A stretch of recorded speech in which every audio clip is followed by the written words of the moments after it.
Live from downtown Detroit, Local 4 News at 11 starts now. A close call. 60 people evacuated from an Oakland County hotel because of high carbon monoxide levels. A family fighting for their son's life, but that fight gets more difficult when a drug maker stops making the cancer medicine that's helping him. The defenders investigate. But first, 4 Live Radar is lighting up with storms in parts of our viewing area. Good to have you with us here tonight at 11. And currently the storm's just to the west of us. Yeah, but they're moving and could bring some heavy wind gusts and hail with them. Ben Bailey is tracking it all for us, and we're seeing some lightning out there too, Ben. We are, quite a bit of it, as a matter of fact, Kim and Devin. We thought this was going to be a close call with these storms. They're just a little bit further east than we anticipated, and you can see all the lightning strikes that are out there.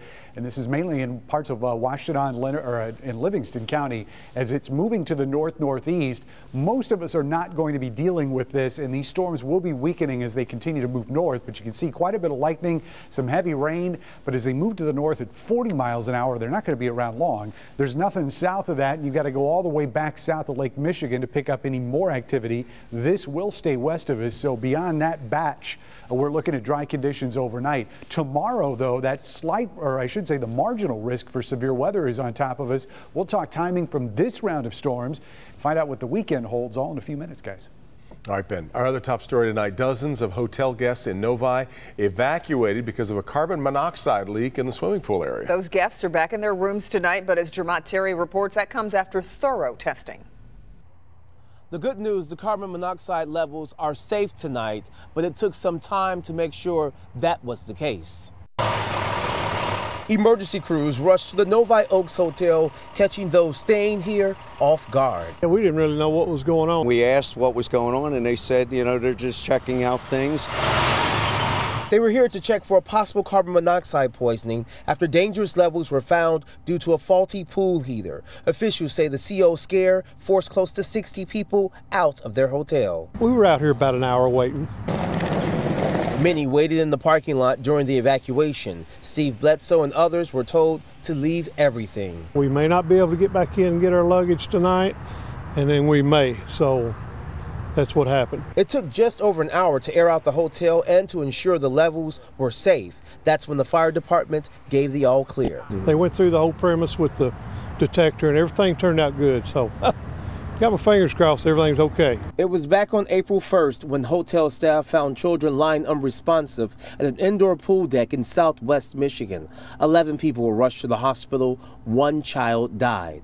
Carbon monoxide is odorless and colorless and can prove to be deadly, which is why the Novi Fire Department methodically checked out this facility. But I feel safe that they have everything under control. Now, the manager of the hotel insisting that there was less than 20 people inside when this evacuation took place. Tonight, it's unclear if the swimming pool area is open or closed. Reporting in Novi, Jermont Terry, Local 4. All right, Jermont. Children dealing with tragedy in Monroe County tonight. Their 13-year-old classmate died after running in a school track meet. Jasmine Torres said she wasn't feeling well after running the 400 meters on Monday. The Ida Middle School student progressively got worse. The school called an ambulance, and Jasmine died Tuesday morning. Grief counselors were at her school today, providing support for the students and the teachers, no doubt. The cause of Jasmine's death is still unknown. 3 people have been indicted for allegedly performing genital mutilation on young girls. Dr. Jumana Nagarwala, Dr. Fakhruddin Attar, and Attar's wife are all charged with female genital mutilation and conspiracy. The doctors are also charged with making false statements to investigators and trying to obstruct the investigation. Meanwhile, a Wayne County deputy is under investigation after an alleged hit and run on Detroit's east side. See here as the driver slams into a line of parked cars before driving off. Witnesses say they chased after the driver, who was wearing an unmistakable Wayne County deputy's uniform. Sheriff says the deputy was off duty at the time of the crash, but for now he's been taken off the roads and reassigned right now to jail duty. An arrest has been made in connection with a theft at an exotic pet shop in Livonia. Kristen Bates is in custody after police say stole more than 20 expensive reptiles from Stinger's Exotics Pet Store. This was back on March 27th. Surveillance cameras caught the break-in on tape. Right now, police only have a little bit of the haul back in custody. They've recovered 7 of the reptiles. They continue searching for the others. Senator Burt Johnson's own words could be used against him in a court of law. Prosecutors say they have a recorded conversation between Johnson and a woman who was described as a quote-unquote ghost employee on his Senate payroll. Johnson is accused of putting the woman on his payroll to repay money she loaned him. The recording could be used as evidence if the case goes to trial. Well, most rides to the hospital aren't very memorable. They often come with anxiety or fear. But in this case, for just a few moments anyway, 4-year-old Steven got to forget about the bone marrow treatment he's about to get. Mara McDonald live tonight at Children's Hospital, and some Oakland County deputies, and we should also point out their furry partners, made a lot of difference here. Devin, they sure did. And tonight there is a very sick little boy in this hospital. He's fighting neuroblastoma. But after what these sheriff's deputies did and their dogs, this little boy, at least for tonight, goes to sleep happy. He still has his special police officer's uniform on tonight and his Batman tennis shoes. You've got to gear up when you know what you're facing. Knowing that we have the next 3 to 5 weeks being stuck in here and what he potentially has to look forward to, the vomiting, the diarrhea, the blood. This is Steven's second bone marrow transplant. I can look back on this day today, on those days where I'm struggling to say, okay, my kid's going to make it through this. His cancer fight has gone international thanks to social media and his friends at the Oakland County Sheriff's Department, both 2- and 4-legged. He doesn't just love the dogs, he adores those dogs. This is Mortis and Iko, his 2 favorites and his 2 favorite Oakland County deputies. To cheer the little boy up during his surgery, officers Bob Loken and Chris Tapasio started sending pictures of their canine partners. It was amazing. You know, that boy has touched our hearts deeply. He's a wonderful, wonderful kid. He's energy. He gives us, you know, he shows us that there's hope. Steven loves Bob and Chris and their dogs, who gave him a special surprise welcome to Children's Hospital this afternoon. He hopped in the squad with Chris and Mortis and was greeted by all the sheriff's canine officers and dogs whose names he knows by heart. It doesn't only carry him through, it carries us through too. Back here live, it turns out that the canine officer community is pretty small, and both Bob and Chris have reached out internationally, and I think there isn't a week that goes by that care packages for Steven don't arrive at the house from other canine officers and from other people around the world who have heard about his fight. In addition, after he's done here at Children's Hospital, he's going to have some special treatments down in Ohio. And Bob and Chris have made sure that when he arrives in Ohio for those treatments, there will be canine officers and their dogs there to greet him as well. We're live at Children's Hospital tonight. I'm Mara McDonald, Local 4. Very sweet. Boy, he's going through a lot, isn't he? He really is. Right, there's that many people willing to pitch in. All right, Mara. Well, Uber drivers aren't the only ones being judged on their performance. New tonight, how your driver will already know who they're dealing with before you get in the car. And it's a miracle she and the baby survived. A pregnant woman run over twice by a thief, and that's not all. If you had a cure for your child, that you would make it even if your child was the only one. They've basically stopped the cancer in their tracks. They are the pills Josh is taking, but Josh will have to stop taking one of those drugs because the company is no longer making it. This family's fight to save their son, next. I can just go out and be normal. Going to college, focusing on his future. Both something this young man says he would be unable to do if it wasn't for the drugs he takes every day. They've basically stopped the cancer in their tracks. This Chesterfield College kid has stage 4 melanoma and has since he was 16 years old. Yeah, and he's been through several treatments to fight the cancer, some of them with difficult side effects. Yeah. His current combination of drugs has allowed him, though, to live a normal life. As Karen Drew shows us, however, his time on it is limited. I followed Josh Oleksiak's cancer fight for several years. The 20-year-old is part of a clinical trial that requires him to take 3 different drugs every day. He feels great on them, but the drug company will not be producing one of those drugs. And Josh's family worries what that will mean for him. Hang out up here sometimes and play music. It's really nice. Walking on campus at Lansing Community College, Josh Oleksiak is focused on school, studying business management, but he can't help but think what the future will bring. It's a little scary. At 16, Josh discovered a mole on his head. It was melanoma. The teenager has fought his cancer with surgeries and several different treatments. Stage 4 melanoma, which means that it's in your internal organs, and I currently have some spots on my lungs and liver that they're looking at. Treatments were hard, with side effects too difficult to continue. There comes a time when you decide quality of life versus treatment, and so we came off of that treatment. From there, that's when this clinical trial was available for him. Josh has been a part of the clinical trial since October of 2015. Under it, he takes 3 different drugs, 2 that are FDA approved, a third one that's investigational. To be on what I'm on now is kind of a blessing for me to be able to feel as good as I do right now. For 9 people in the trial, their tumors did not grow under treatment. It's unclear if it's the investigational drug or the combination of the other 2 that halted tumor growth. But that doesn't matter to Josh's mom. He's felt the best he's felt since all of this has happened. He is able to go away to school, living life. They've basically stopped the cancer in their tracks. But the clinical trial has to stop because the investigational drug is no longer produced by Novartis, and any existing supply expires on April 30th, this Sunday. Patients can still take the 2 FDA-approved drugs, something Josh has already tried. Being on those 2 pills, the cancer had actually gone to my brain. So wondering with the removal of this pill if that could be a potential to happen again, and that's just something that's in the back of my mind. Novartis says it discontinued manufacturing the drug due to lack of clinical benefit observed in early studies. I would tell them that they don't know how big of an impact they're making by removing this pill, whether it's one person like myself or 1 million people that are on this trial.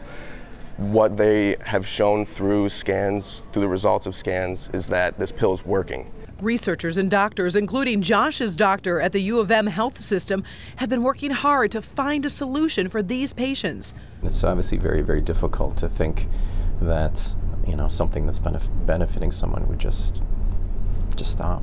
If I had complete control of that, that wouldn't happen. I would like to think that if the head of the company or the person or persons committee that made the decision to discontinue this drug, that if you knew the stories, that if you saw my child, that you would think again. If you had a cure for your child, that you would make it even if your child was the only one.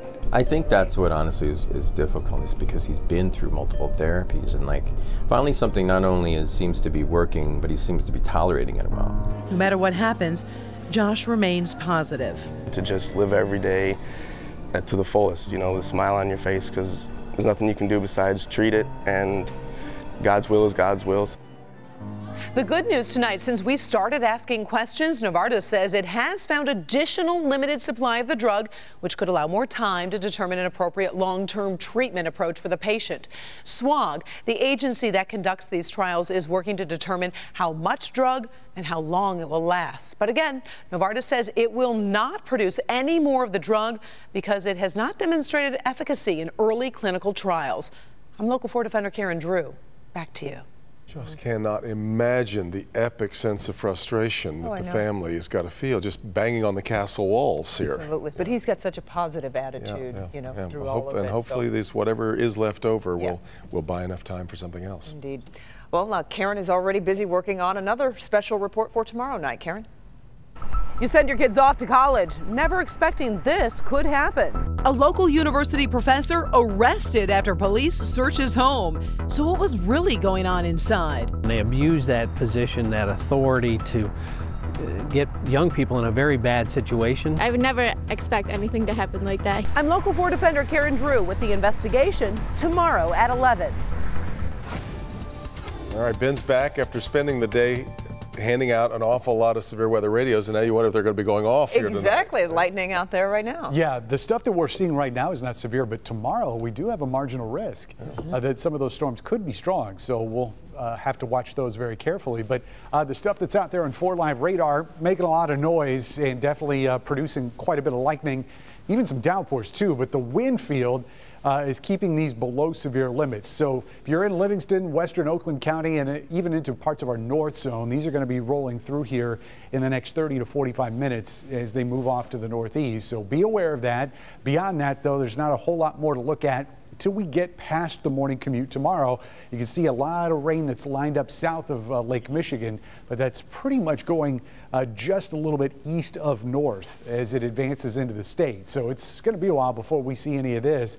And in fact, we will get to work and school, no problem. Mid-morning tomorrow, that's when we could start seeing showers and thunderstorms pop up. Temperatures have been the least of our concerns today. In fact, we're at 68 right now, still holding on to a couple 70s. Howell at 71, Monroe at 72, 71 right now, just changed. But we will be seeing these numbers fall into the low 60s for lows tonight, which is pretty close to what we would see for a typical high this time of year. Tomorrow, still on the mild side, we're still going to get into the mid 70s.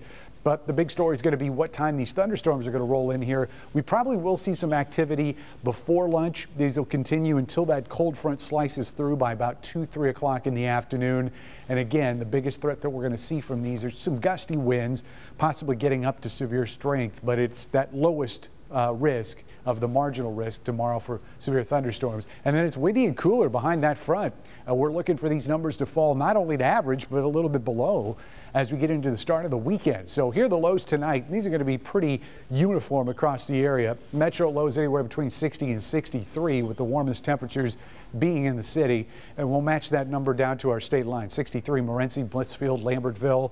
West zone, not a whole lot cooler, 61, 62 here. And in our north zone, maybe a couple 50s up here towards Yale and Sandusky, but generally right around 60 degrees for those lows tonight. There's that 73 before the thunderstorms really get going here midday, and then temperatures fall, but the sun comes out as we get towards the tail end of tomorrow. And the numbers start falling into the weekend. 58 for that high on Saturday. Most of the day does look like it's going to be dry. So if you've got to go out and mow the lawn, clean up the yard, do the honey-do list, whatever, do it Saturday. I think most of us look forward to it because we've been waiting to get out. So long, so this is not so bad right That's now. true. Everything's in bloom right now. Yeah, exactly right. Yeah. All right, Ben. It's a squad car standoff. A topless woman and an officer get into a mace shootout where police believe she got the mace. Also, a terrifying attack on a pregnant woman, purposely run over twice in a parking lot. Why was she targeted? A closer look next.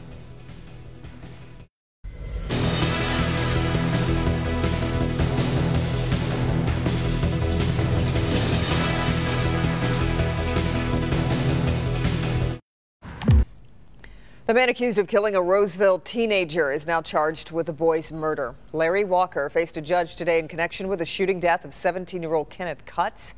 He's being held without bond. Police still looking for whoever knocked over 37 headstones at a cemetery in Dearborn. This act of vandalism happened at the Northview Cemetery on Outer Drive Monday night. If you know anything about it, Dearborn police are urging you to call. An SUV slammed into a townhome in Pontiac. Sky 4 was over the scene this afternoon near Walton Boulevard in Perry. It's not clear what caused the driver to lose control. An investigation is underway. A pregnant woman in Texas miraculously survives after she's run over twice, in fact, during a robbery. Police say the 25-year-old woman withdrew a large amount of cash from her local bank and then headed outside. At her car, a man pushed her over, stole the money, and then ran her over with his car twice. Amazingly, she escaped with just a few broken bones and a gash on her head. The baby is okay. Mom's going to survive it. No arrests have been made. An elderly man in Connecticut was saved from jumping off a building, and an officer's body cam caught the moment it happened. Hey, hey, hey, hey, hey, hey, hey, hey, hey! Well, the officer manages to grab the man, as you see there, right as he dives off the building, or tries to. Police say the man is all right, but was taken to the hospital for evaluation.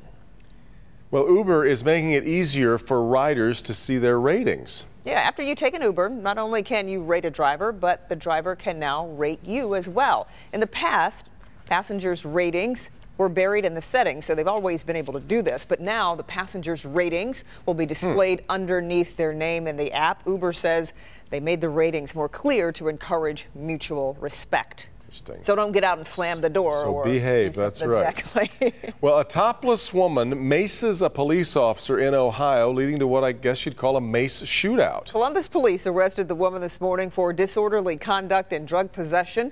But once she got in the back of the squad car, she started spraying mace at the officer. He responded by spraying mace right back at the woman before dragging her out of the car altogether. Investigators believe she had the can of mace hidden somewhere on her body. That's why the officer missed it when patting her down. The topless part apparently seems entirely coincidental. I don't know. Like you do. Like you do.